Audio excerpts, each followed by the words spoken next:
Mais en même temps, il ne faut pas oublier une chose essentielle, c'est que tout au cours de cette vie, c'est ce sentiment-là, de façon inconsciente, qui a été le moteur de toutes vos bonnes actions, c'est-à-dire de tout le karma positif que vous avez réalisé autour de vous.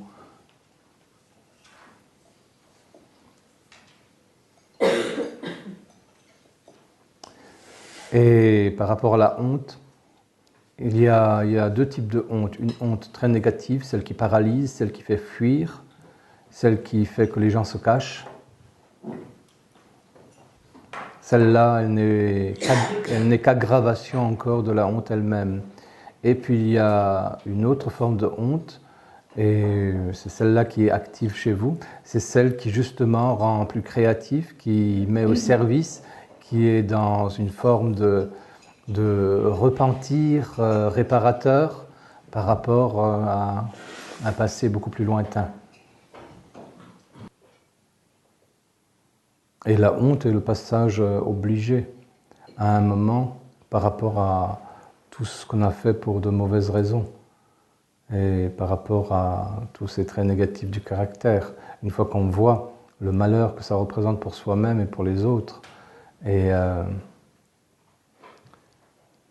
le manque de noblesse de ces situations, nécessairement on doit passer par la honte. Si on ne passe pas par la honte, qu'on doit dépasser évidemment, puisque nous considérons que c'est une émotion négative, si on ne passe pas par elle pour la dépasser, on ne la transforme pas. C'est-à-dire qu'on ne transforme pas tout un aspect d'une énergie qui existe en soi et qui doit être transformée parce qu'il s'agit là d'une compensation karmique par rapport au passé.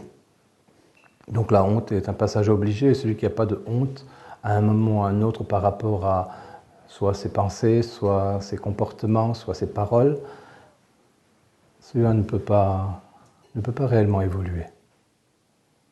Parce que du dépassement de la honte jaillit le véritable repentir qui devient action réparatrice. Et pas seulement réparatrice du passé, mais une action qui est également ouverte sur l'avenir, qui crée quelque chose. Et c'est l'énergie de la honte rapidement dépassée qui permet ça. Et ce qui empêche justement ces phénomènes de se manifester, ce sont les justifications en particulier. La vanité et l'orgueil sont également deux façons de se cacher à la fois de la honte, puis ensuite du repentir. La honte, à un moment donné, est un passage obligé au cours de la vie. Pour certains, comme je viens de le raconter, ça dure longtemps. Et pour d'autres, c'est simplement une expérience vécue et qu'on n'a pas vraiment envie de renouveler et qui permet de comprendre ce mouvement en soi et de le dépasser et d'agir différemment.